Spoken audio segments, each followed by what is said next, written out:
성도 여러분, 오늘도 성령께서 여러분에게 은혜 주시기를 축복합니다.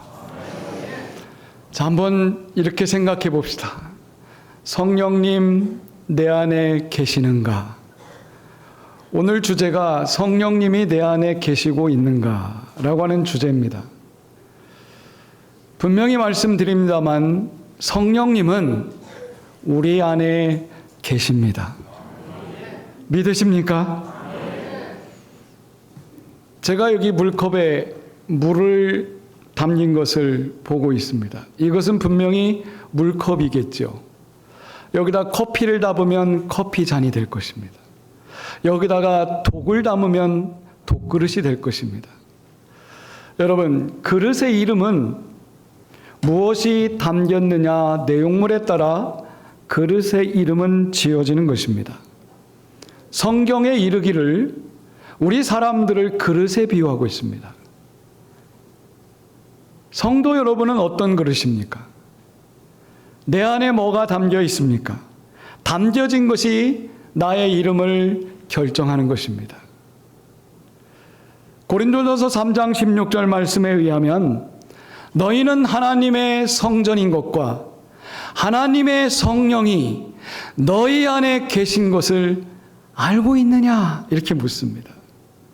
여러분, 성령이 내 안에 지금 계신 것을 알고 계십니까? 고린도전서 6장 19절에 보면 너희 몸은 성령이 거하는 전이다 그랬습니다. 성령께서 여기 거하시고 계시답니다. 로마서 8장 9절에 보면 아주 귀한 말씀이 있습니다. 누구든지 그리스도의 영이 없으면 그 사람은 그리스도인이 아니다 라고 그랬습니다. 여러분들을 가리켜서 우리는 그리스도인 이렇게 부릅니다. 여러분들을 성도라고 부르는 이유가 뭘까요? 성령이 여기 계시기 때문에 성도가 되는 것입니다. 여러분 모두 성도 맞습니까? 맞으시면 아멘 하시기 바랍니다. 그러면 여러분, 사람은 내 속에 있는 것으로 그 내용물이 나를 결정한다고 치면 여러분들이 오늘 아침에 뭘 드셨습니까? 드신 음식이 곧 나를 결정하고 나에게 영향을 줍니다. 그러면 성령님이 내 안에 들어와 계시다라고 한다면 성령님은 음식물이나 물 같은 것이 아닙니다. 인격적인 존재입니다. 나와 똑같이 아파하고 고민하고 생각하고 나와 대화할 수 있는 인격체인 성령님이 내 안에 들어와 있으면 우리는 성령께서 다스리고 계시고 계신 것입니다. 그리고 성령이 내 삶을 지도해 가시는 것입니다. 오늘 여러분, 성령님이 우리 안에 계신 것을 믿으시기를 바랍니다. 그런데 말입니다. 우리 믿는 사람들에게 가끔 그런 고민이 있습니다. 한 번쯤 여러분들도 고민해 봤을 겁니다. 과연 내 안에 성령이 계시는 건가? 여러분, 이런 고민 해보셨습니까? 성령이 내 안에 계시는가? 감이 오지 않을 때가 있습니다. 그래서 여러 가지 지식을 동원합니다. 경험을 동원합니다. 성령님 정말 내 안에 계신단 말인가? 성령님 정말 계시는가? 우리의 사고로는 이해하지 못할 때가 있습니다. 그러나 여러분, 분명한 것은 성경을 믿으시기 바랍니다. 성경 말씀에는 성령이 내 안에 계시면 나타나는 변화가 일어난다는 것입니다. 그 변화의 대표적인 것이 삶이 변한다는 것입니다. 또 한 가지는 내 삶의 열매가 변한다는 것입니다. 성경은 분명히 이 말씀을 하고 있습니다. 자, 그렇다고 한다면 여러분들이 지금 성령님이 내 안에 계신가를 한번 성경을 통해서 이해를 해봅시다. 고린도전서 12장 3절 말씀에 누구든지 성령이 아니하고는 예수를 주라고 고백할 수 없느니라 그랬습니다. 사랑하는 성도 여러분, 여러분은 예수님이 주가 되신 줄로 믿으십니까? 예수가 나의 구원자이다. 예수가 나를 구원하실 그리스도다. 이거를 믿게 하는 것은 내 안에 계신 성령님이 하시고 계시다는 겁니다. 그렇다고 한다면 여러분들이 지금 예수님을 주님으로 고백하는 순간 성령님은 어디 계십니까? 내 안에 와 계신 것입니다. 이 사실 하나로 우리는 성령의 임재를 느낄 수가 있습니다. 그런데 더 놀라운 말씀은 예수님께서 마태복음 7장 16절에 뭐라 하셨냐면 그 사람은 그의 열매로 그를 알 수 있다 그랬습니다.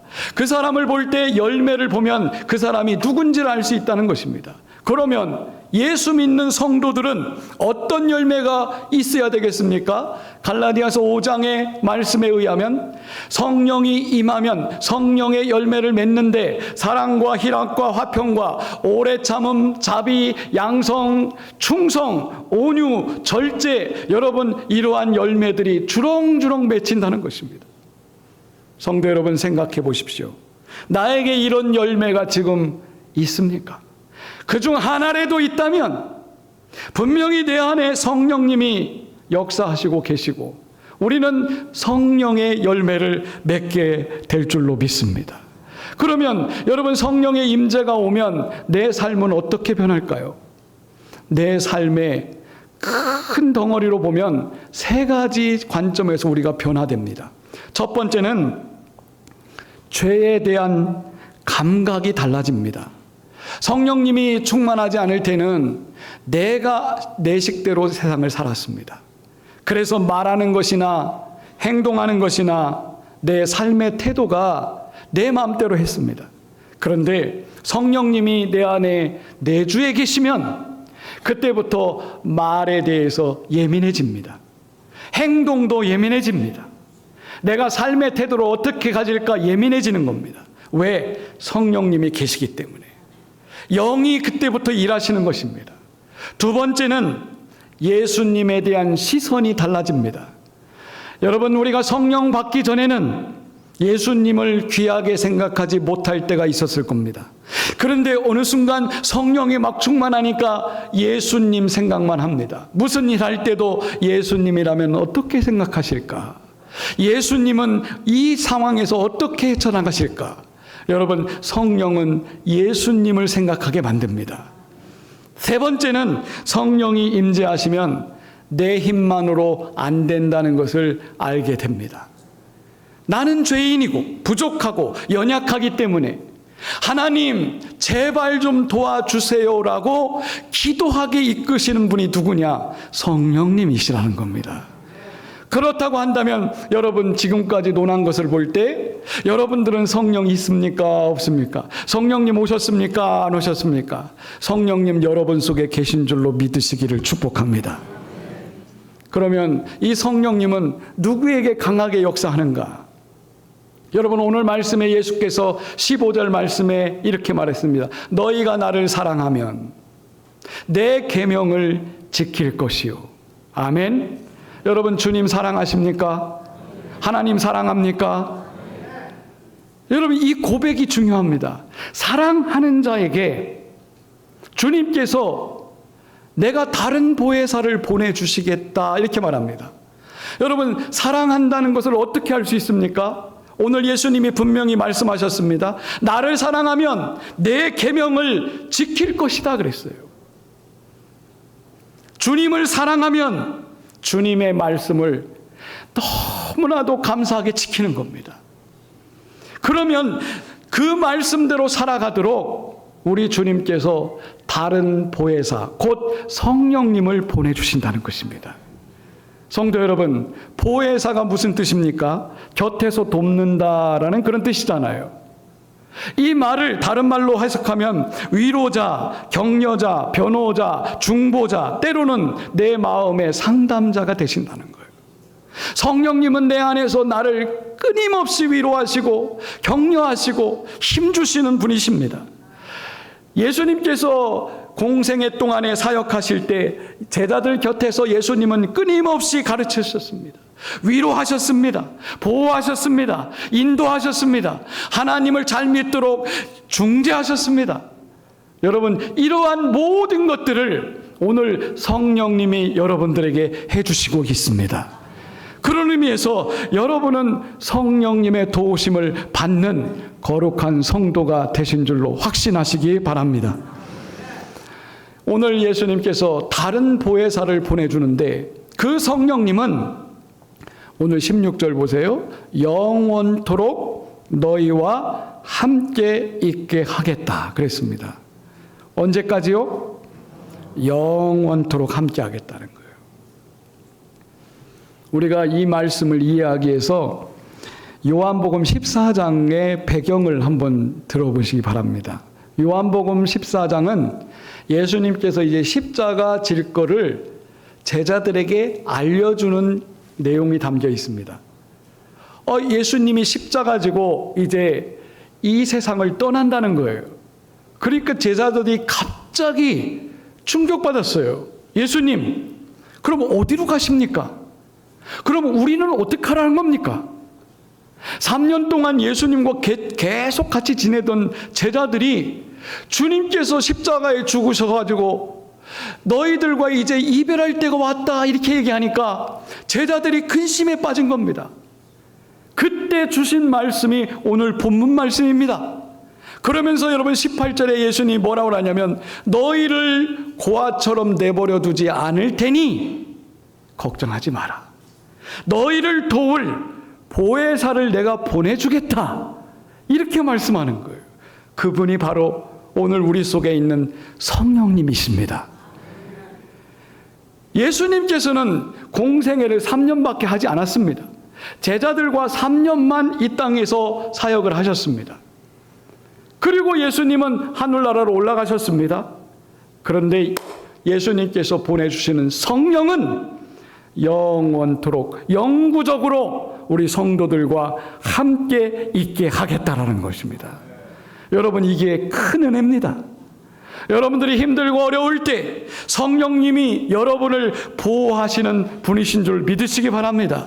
예수님은 이 약속을 새롭게 하신 것입니다. 여러분, 구약시대에도 성령은 계셨습니다.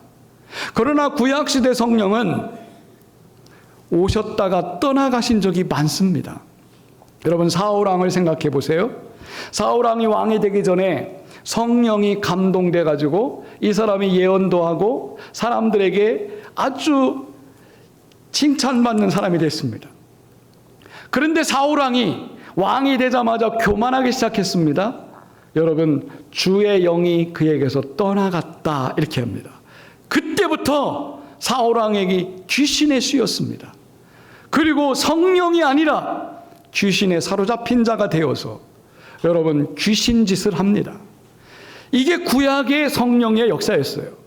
예루살렘 성전에 솔로몬이 성전을 지을 때 하나님의 영이 그곳에 가득하게 강림했습니다. 우리 교회도 역시 성령이 강림하고 계신 줄로 믿으시기 바랍니다. 그런데 보세요. 예루살렘 성이 타락하기 시작했습니다. 그곳에 들어오는 사람들이 악한 짓을 저지릅니다. 그때 구약 시대의 성령께서 성전에서 떠나가십니다. 성전에서 떠나가실 때 구약의 예루살렘 성전은 망하고 말았습니다. 이게 구약 시대의 옛 계명대로 한 것입니다. 그런데 예수님께서 새 계명을 주시는데 너희에게 주실 보혜사 성령은 이제 떠나지 않겠다. 영원히 너희들과 함께 하겠다. 이게 새로운 예수님의 약속인 것입니다. 오늘 성령님은 하나님을 사랑하는 자, 그들에게 이렇게 임한다는 것을 성도 여러분 믿으시고 위로받으시기 바랍니다. 이 성령님은 어떤 분이냐? 오늘 말씀 17절에 보니까 진리의 영이다 이렇게 표현했습니다. 진리의 영이다. 여러분, 이걸 직역하면 이렇게 해석할 수 있습니다. 진리를 드러내는 영이시다. 믿으십니까?